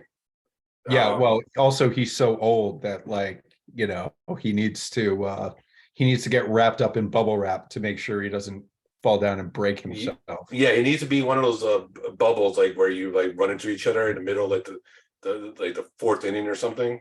When they do it. By the way, hi Wales. We're the Too Many Guys soccer show from America. Feel free to use this as bulletin board material. Yeah, please. To get yourself pumped up for beating us. And I will be there. I'll be there live and in person. Can't wait to see it.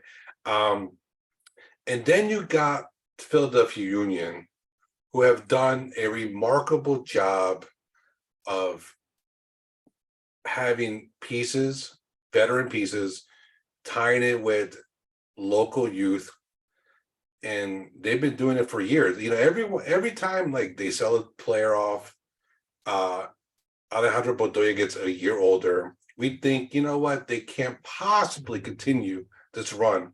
And what do? They just topped the Eastern Conference and they make MLS Cup final.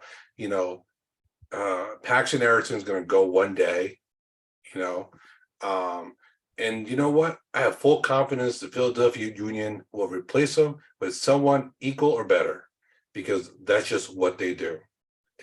They sell off, they reload, they pull from their academy, and Jim Curtin is a master coach. And I don't know how long he's going to stay there, but to me at this point, he could get blown out this weekend. But at this point, he has earned the right for someone in the top five, mid-table, to call him and be like, yo, come help us. Do what you did in Philadelphia, do that here. We'll give you cash. Let's go. He's earned it. He's been a fantastic coach. And I think you agree. Oh, no doubt. I would love to see Jim Curtin move on to bigger and better things. No doubt. I love him coaching my team. He was a guy who, when I was a season ticket holder of the Union in his first year as coach, it was not guaranteed that he was going to be as successful as he was. And as Philadelphia fans, of course, we reminded him of that. But he honestly, you've got to say, outside of Rob Thompson, the Phillies coach, who's gotten them to the World Series after they were very far under 500, Rob Thompson, this is his first year. Jim Curtin has been the most consistently good coach in all of Philadelphia, in all of their sports, for the past 5+ years. I'll say 5 years because, before that, but yeah, Jim Curtin, I'd love to see him progress up up the line somewhere. Second level English in the championship, or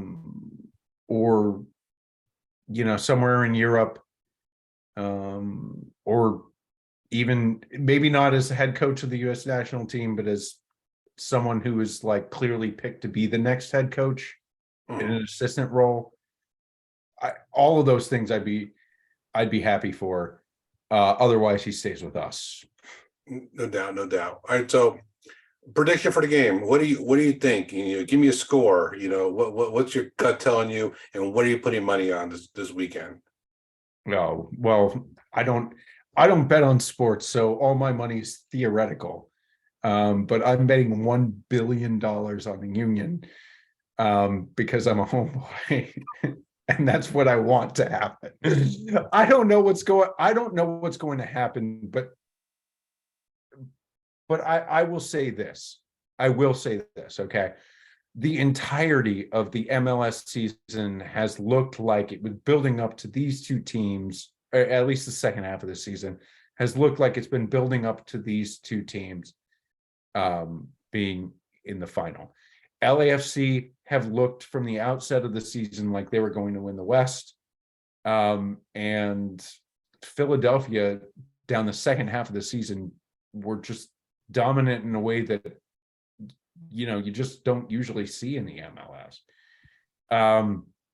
I'm going with my simple math, Rob. They drew 2-2, and since then Philadelphia's been better and LAFC have been worse. I believe in our system. I believe in building up the youths, as opposed to importing expensive foreign players, although of course we've been benefited by that too. I'm struggling in my head to put the numbers together. What do I think the final score is? Give me the Union 3-2 in regulation. Wow, impressive. Away in LAFC. The 32-52 in LA, which is the stand over there at the Bank of California Stadium, will riot, but whatever. They're former Chivas fans. I think it's going to be 2-1. I think the Union will win. I think they're just that good. It's their time. It's well deserved. And I hope they win it because I loved how they do things. And I hate to say it, but I love the way they do things. Two funny notes before we move on to the lower league. My friend, who's a Bayern Munich fan, also supports the Philadelphia Union, was at the game, took a picture with Jim Curtin. Jim Curtin was wearing a Prada jacket that cost about $2,600. She found it online. It was fantastic. So Jim Curtin, good coach, great taste. Well, I've got to say, obviously all this winning has amped up the salary then, hasn't it? $2,600. It sure has. Definitely has. No, this is Philly Jim Curtin. Come on. What you should be wearing is an Eagle starter jacket from the 90s. Oh, dude, if you wear like a Randall Cunningham style, jacket, yeah, that'd be perfect. In the Philadelphia Union social media, shout out to the social media people of Philadelphia Union.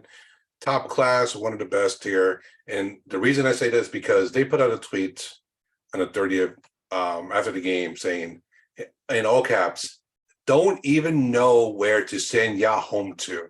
And all it was a picture of a sign, Harrison, 108 miles, the Bronx, 116, Flushing, 130 miles to your home, because where do NYFC play? They play everywhere. And don't forget, they also played at Hartford, Connecticut, and for Champions League, they played in LA. So there you go. So MLS, once again, they saw oil stated Yankee dollars and said, you know what, we're going to pick this team up. We're not going to have a home, and they don't have a home. The Union surely made fun of it. Hilarious for the social media admin, actually, Wadman. Applause to you, because he got jokes, and I love them jokes. Mike. So we're going to close out the show here because I know you love talking about the lower league. I love hearing about the lower league, you know. And I every once in a while I'll look to see what's going on here. You know, I'm obviously interested in Norwich because of Josh Sargent and him scoring goals. But what's the championship? What's League One? And what's League Two looking like? Tell us what you see. We've been doing this for too long. Let's break this down into a couple things. I asked Coach Matt about why he thought Josh Sargent wasn't the man before, because Josh Sargent is the man at Norwich. Norwich are a team that were, after 2 or 3 games at the bottom of the league, they popped back up and were near the top of the championship, as one would expect, because they usually go up and go down and go up and go down. But I said in my lower league preview show that I didn't think they were going to do that this year. And that was because I didn't think Josh Sargent was good enough to make up for guys like Emi Buendia and stuff, those goals. And Timo Pukki was getting older, and that, you know, Max Aarons and Todd Cantwell were overrated. Well, the Norwich were resurgent and near the top of the league when Josh Sargent was scoring goals. Josh Sargent has 8 goals in the championship. He's tied for second. And when he was scoring, Norwich were winning. He hasn't been scoring much recently, and they haven't been winning, and they're back down to 5th. So, you know, to me, Josh Sargent he might have turned 22. He's 21 or 22. He's young. I think he's the kind of guy that, if given the right opportunities, which, like, again, the right opportunities is an important thing, right? Christian Pulisic not playing right wing back, I think he'll play against Dinamo Zagreb tomorrow, but not getting the right opportunities. I think Sargent has, and Sargent could take that and move up to a place in the Premier League that's maybe not your top 7, as we call them now, your 7 billionaire owners. But he has been a difference maker at Norwich. When he is scoring, they are good. When he is not, they are not. So, you know, I mean, that's my rant about the championship. This week, I want to point out a couple of things that you can watch on your TV this weekend and are pretty major. First of all, you've got FA Cup first round, if you want to, this weekend. ESPN, Do we have Wrexham? Do we have Wrexham coming up? No Wrexham. Or maybe Sunday, I don't know. But this Saturday, they're giving you South Shields FC versus Forest Green. South Shield are from the 7th level of English soccer. And I should point out, this is the first round proper of the English FA Cup. This is where you start to get the league teams. The non-league teams have been playing in qualifying rounds. This week, you can watch on your TV the Forest Green Rovers, who we talk about all the time. Remember, they've got a vegan philosophy, a sustainability philosophy. They're playing a 7th tier side this weekend. 7:55. Start off the English FA Cup right, and watch your first round games. You've also got the championship, and this is important actually. 8:25 on Saturday, Sheffield versus Burnley. Burnley are currently top of the table. Sheffield have been and are sitting in 3rd right now. I believe. Did I get that right? I didn't. I should have had that. But they're up there near the top. Big game for both sides. Big test for Burnley to see if being at the top of the table suits them. We're getting close to about halfway through the year. And it's time to start moving in every league. Finally, I want to point out the game of the weekend, probably in terms of overall competitiveness, worldwide in women's soccer this weekend, Chelsea versus Man United.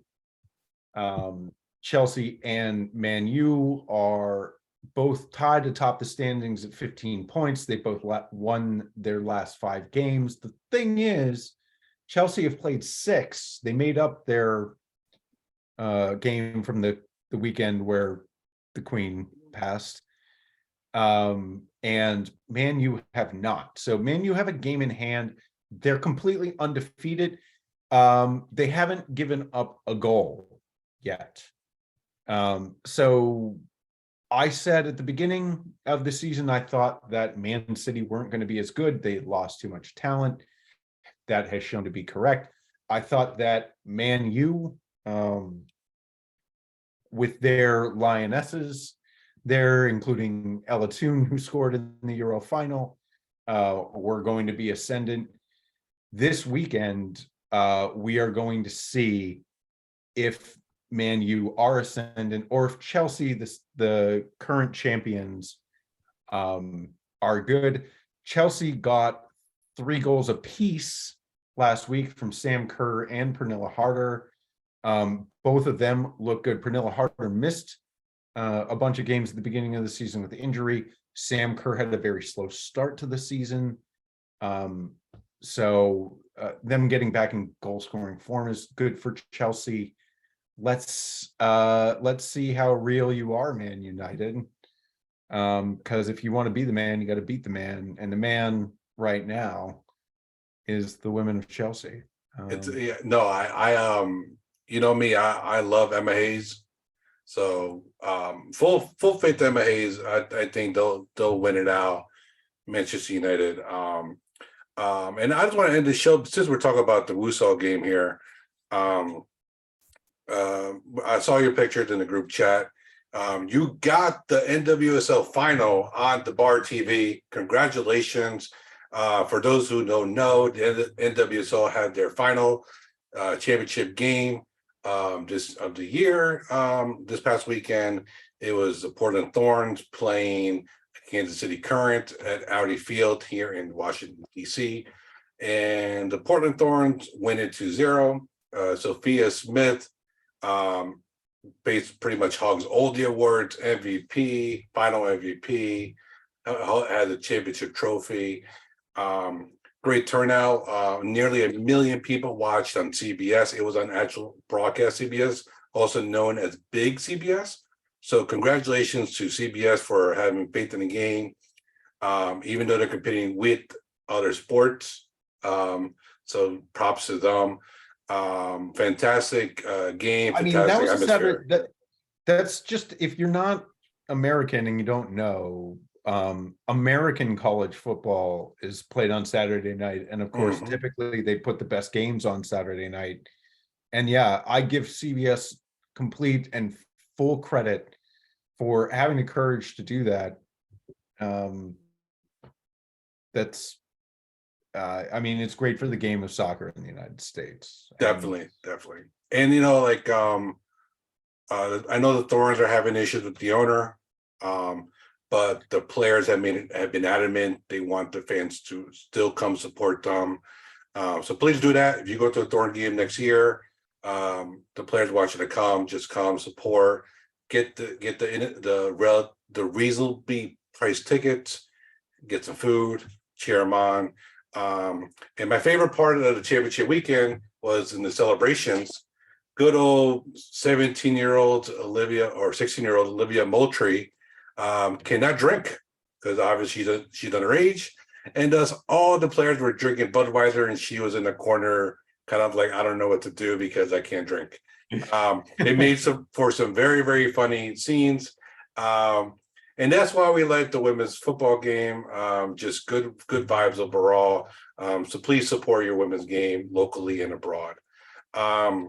Indeed, and I should say that I didn't mention the timing of the game. It's Sunday, 1:45 on Paramount Plus. If you want to watch Chelsea and Man U, they're probably well, Arsenal's there too, but they are two of the best three teams in English soccer, and they are two of the best three women's teams in the world. And you know what? If you're an American and soccer is and Sunday is reserved for American football, the best team in the country is playing on Thursday this week, so you can flip over to some WSL. Yeah, no, definitely. Good shout. Love the plug. You gotta plug those darn Eagles. But no, Chelsea Mike, Philly Mike, Philadelphia Union Mike, and Eagle Mike, thank you for your insight here. So, this time, this wraps up the show. So, this is my first time hosting on my own here, and it's, I'm a little bit nervous overall, but I definitely enjoyed doing it.